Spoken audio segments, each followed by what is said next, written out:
Dozier, securing. The issue of national security has again come to the fore. At this point in time, agencies of government and security outfits have been called upon to uphold their constitutional mandate, thereby putting all hands on deck to be able to tackle insecurity as it relates to kidnapping, banditry, and insurgency. Welcome to Security Dozier. My name is Lawrence Aldo. This is Television Nigerian. The program will continue after this short break. Is Television Nigerian, a broadcast network committed to serving you the very best in online and offline television programming. Situated in the serene environment of Guzape, Abuja FCT, TVN, as it is fondly called, caters to a wide variety of audience via carefully orchestrated mind-blowing programs in the areas of fashion, business, politics, entertainment, religion, movies, food and health, culture and lifestyle, events around the globe, sports and foreign news. Whatever your inclination, we've got you completely covered with programs like Issues of the Moment, The Patriot, Daybreak Nigeria, Matter Africa, TVN Business Time, Healthy Living, From the Cradle, Stay Inspired, Entertainment Gist, Movie Hour, Hit Paradise, among others. All designed to keep you thoroughly informed, entertained, at the edge of your seats and yearning for more. A tour around our domain will reveal a highly dedicated staff force and a state-of-the-art facility and equipment for high-definition quality broadcast, making our station your #1 choice in advertising your business and propagating your ideas. We are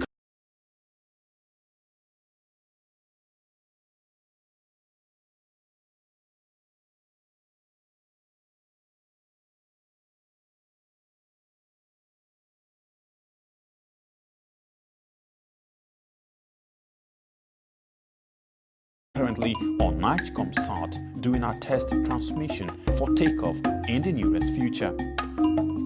Television Nigerian is located in Nigeria at Television Nigerian House, Guzape Hilltop Mansion, beside Guzape White House, Guzape Abuja FCT.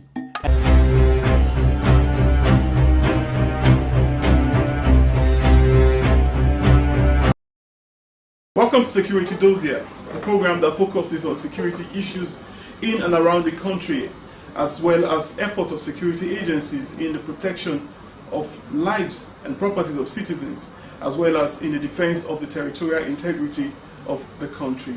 Today we are looking at how government agencies, especially security agencies, would make their impact in the war against banditry and kidnapping. And our focus today is on the National Park Service. We have a very special and distinguished guest today on the program. I'm talking of none other than the Conservator General of the Nigerian National Park Service, no other than Dr. Ibrahim Musaguni. Welcome to Security Dozier, sir. Thank you very much, Lawrence. I hope you are staying safe. Very, very safe, sir. Thank you.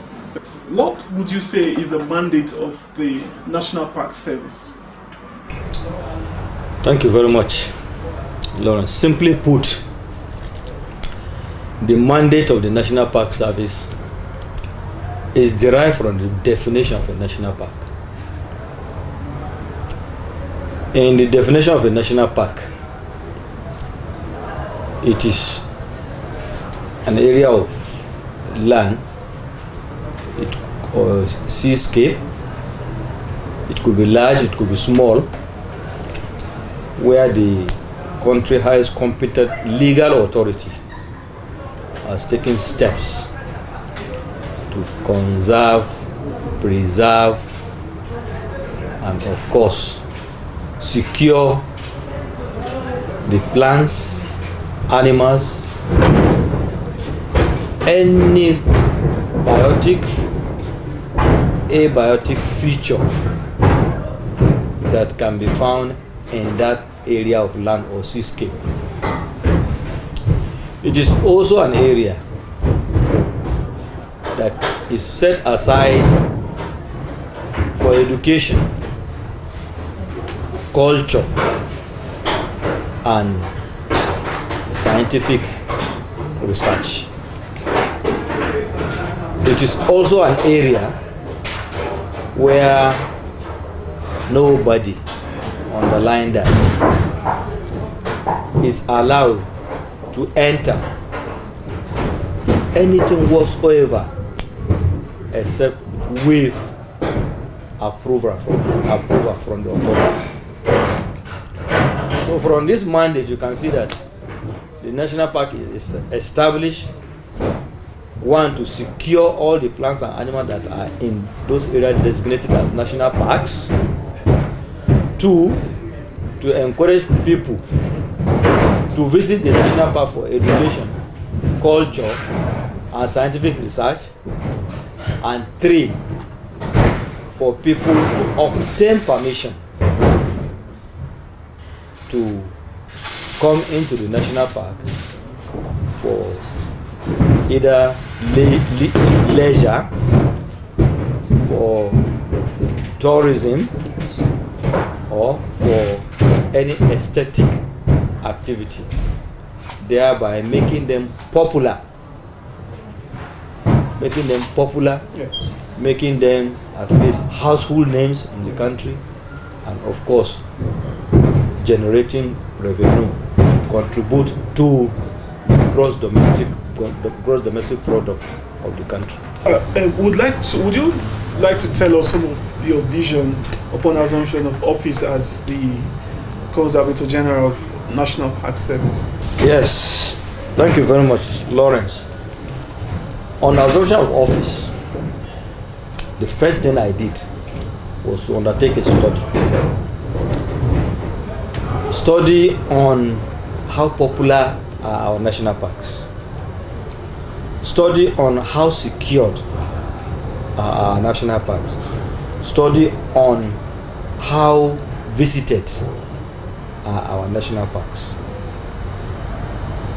These studies came out with what informed my focus, that there is need to create awareness, there is need to promote the national parks, there is need to market the national parks so that they become household names.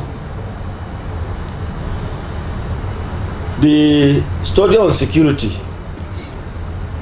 showed that there is need for the national park to go into interagency collaboration, realizing that what is on ground and the emerging challenges of banditry, cattle rustling, kidnapping, which of course were happening in other forest reserves that became vulnerable. So realizing that if the people involved are done with these vulnerable reserves, they could now come to the national park. So we have to be proactive. So that led to the interagency collaboration with the Nigerian Army, the Nigerian Police Force, the Director of State Security Service, and of course the local government's authority where these national parks are located, so that we could use the services of the vigilantes they have to be able to at least secure these national parks. Looking at whether the national parks are marketable or not, I now looked at our organogram, and clearly on the organogram we have a governing board. On the governing board we have the Nigerian Tourism Development Corporation as member. So it means readily we have an agency that can package what we have and sell to the world.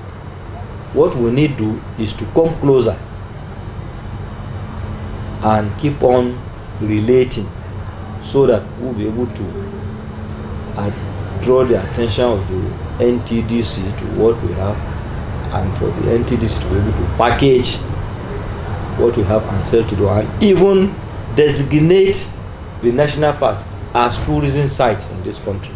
Recently, the president, approved the establishment of a number of national parks in the country. What's the significance of this major step? Just last year, towards the end of last year, the president gave approval to the establishment of 10 new national parks located in 9 states of the country. 2 are located in Bayelsa, 1 in Jigawa State, 1 in Kano State, 1 in Niger State, 1 in Nasarawa State, 1 in Osun State, 1 in Plateau State, 1 in Kwara State. So with this approval,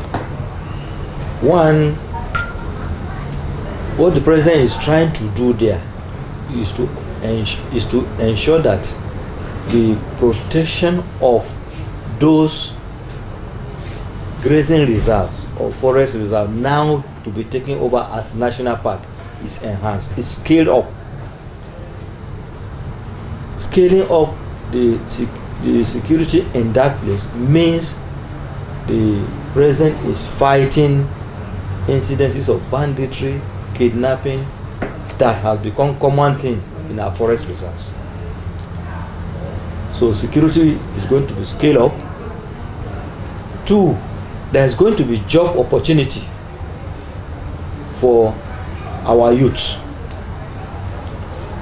because there's going to be employment of indigenous of these places in the scheme of the National Park Service.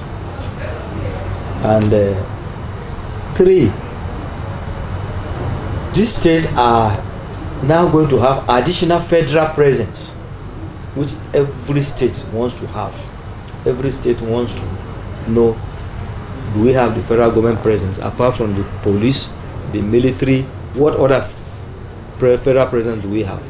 Now you have a national park. So it means such states are now brought closer to federal government, to the federal government, to be able to benefit from the programs and policies of the federal government. Then the economy of that state, the economy of such states too, is going to improve, because once these areas are improved upon in terms of infrastructure, tourism of such tourist visit to such places will improve. And once a visitor visits a place, directly or indirectly, he's contributing to the economy of that place. Sure. So that means the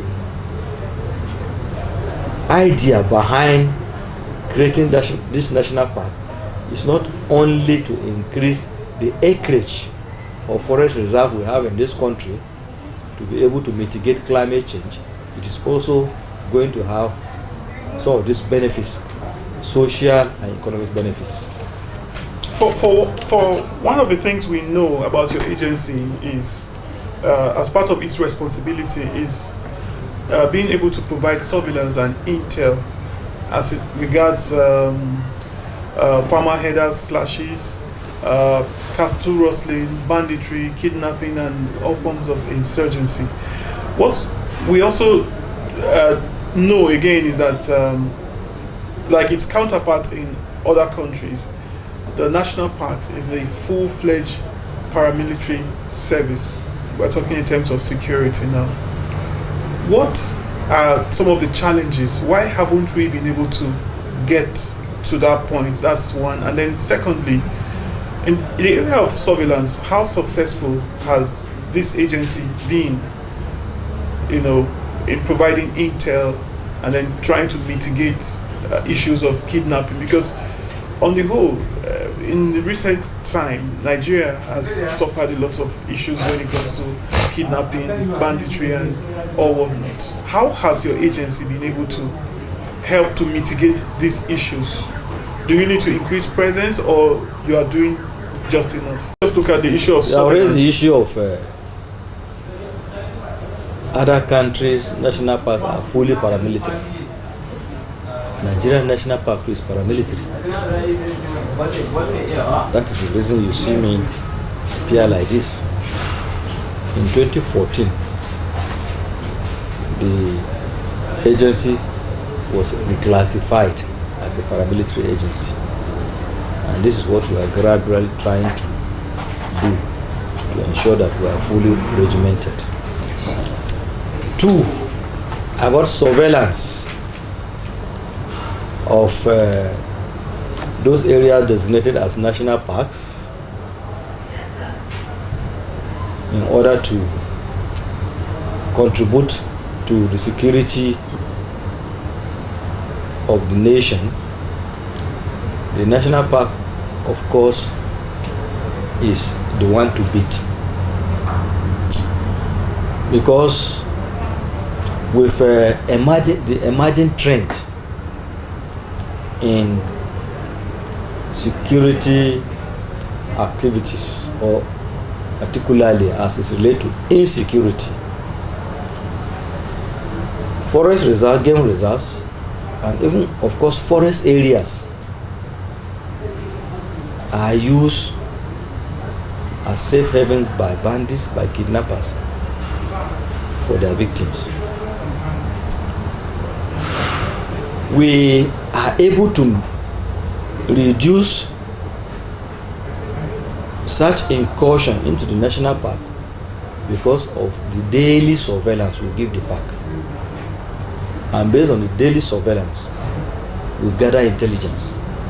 This intelligence is what we share with other military and paramilitary agencies to make our job easy towards trying to rout out these unwanted visitors into such areas.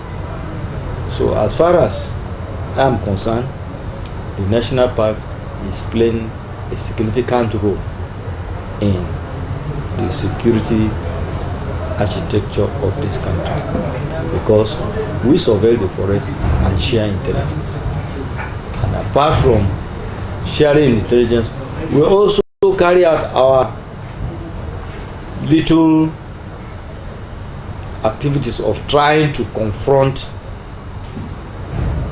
the bandits, trying to confront the kidnappers and the terrorists. And we do not, apart from physically sometimes getting confrontation with them, we also use technology to acquire information as to where they are, what time are they there, what could they be doing that time. So with this information, like I told you, we use such information to share with our colleagues and be able to at least reduce the insecurity in the national park of the various members. For one of the things we have observed is that your agency at the moment are allowed to carry light weapon, and sometimes the kidnappers and the bandits that we find in some of the non-designated forest reserves, I don't know if your mandate covers non-designated, but the ones that are in those areas, they carry heavily sophisticated weapon. But we are yet to see a situation where your men carry, assault rifles to confront in case their lives are threatened. Is there a way we would begin to see your men, more sophisticated in arms as time goes on? Thank you very much. The issue of whether we carry light weapons or heavy weapons is not the reason we should not perform. The fact that we carry light weapon and collaborate with agencies that carry heavy weapon is enough for us to engage intruders. So, and that is what I said, what I mean by interagency collaboration. With the collaboration of National Park, Nigerian Army, Nigerian Police, DSS, we undertake patrols in our own designated areas of jurisdiction. Whenever we intend to go on patrol, being aware that people we will confront are more armed than us, so we engage the services of the Nigerian Army. We have a collaboration with them. We also engage the services of the Nigerian Police. We have a collaboration with them. We also engage the services of the DSS. We have a collaboration with them. So with this collaboration, it has been helping us to some reasonable extent to be able to get along with the challenges confronting us. And the issue of poaching you have mentioned, of course, and the adoption of animals for trade and the rest of them is what we are also fighting in collaboration with the Nigerian Customs, the National NESRA, that's the Nigerian Environmental Safety Agency, Standard Regulation Agency, NESRA, and of course non-governmental organizations like WCS, Nigerian Conservation Foundation. These non-governmental organizations have always been assistant to us in terms of sharing intelligence, in terms of joining us to be able to carry out sensitization as to the ills of trading in wild animals meat or wild animals trophy, and also using the media, like I always say, to ensure that we are able to create the necessary awareness why people should not engage in wild animals trade. Because apart from diseases one is likely to contact, it is also an economic sabotage. Sure. And once is apprehended for such things, the person is sent to court and the court does its job. Talking about sensitization, sir. Yes. Is there a possibility that we are going to be seeing a form of community sensitization being initiated and pioneered by the National Park Service to mitigate the issue of the farmer header crisis in the country? It's almost being blown out of proportion. Well, the issue of farmer cattle, the issue of farmer header conflict, this is something that should be discussed by the Federal Ministry of Agriculture. But if you make it a triangle, farmer, herder, protected areas, conflict, then the national park. Maybe we can extend it to that triangle. The national park can discuss. Introduced it.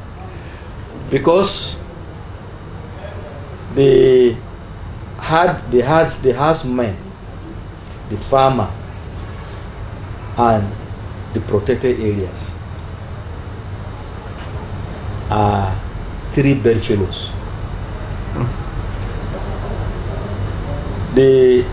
Because the herdsman has lost his cattle, his grazing reserve and stock route. Sure. Why did he lose it? Because the farmer has encroached on it. Industries have encroached on them. Companies have encroached on them. So he's now forced to graze his animals in protected areas. Meaning that daily we are always at loggerheads in conflict with them. Today you devise this strategy, tomorrow is another. You devise this strategy today, another. So, and realizing that force alone cannot solve this problem. You have to go non-kinetic.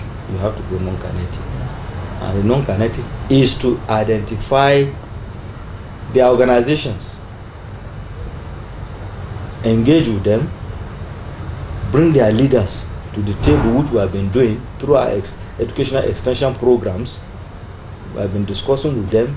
We have been visiting nomadic education centers to even teach their children, engage with their children, engage with their teachers, and by extension engage with any houseman settlement around that area as a way of finding solution to these problems. What are we looking up to in the coming years with the National Park Service? Very interesting question. Yes, in the coming years, what you should be looking up to about the National Park Service is a national park that will become a household name, just like go to Kenya, Tanzania, South Africa. When you say national park, the man on the street will tell you that's their office there. This is the kind of thing I want Nigeria to expect from the National Park Service. Because once that awareness is created, the concept is accepted, our job is halfway done. And you realize that domestic tourism will be reinvigorated. And once your domestic tourism thrives, international tourism will surely thrive. And when your tourism thrives, you are sure of revenue, foreign exchange, and foreign exchange. Peace and security. What advice do you have for Nigerians? My final words to Nigerians is for us to take security as a concern of everybody. Don't think that security is what the police should do alone, what the army should do alone, what the national park should do alone. Everybody should be concerned. Whatever information you have about any security breach or threat to security, quickly report to the nearest agency responsible for that. Once everybody is alert to this, we will be able to overcome our security situation. But a situation where you don't care what happens, you have an information, you have shared maybe a particular information on social media and you try to keep it to yourself, then you are endangering the lives of other Nigerians. So my words to Nigeria is, let all of us look at security as the responsibility of everybody, not only government. That way we'll be able to assist the government to overcome the security challenges.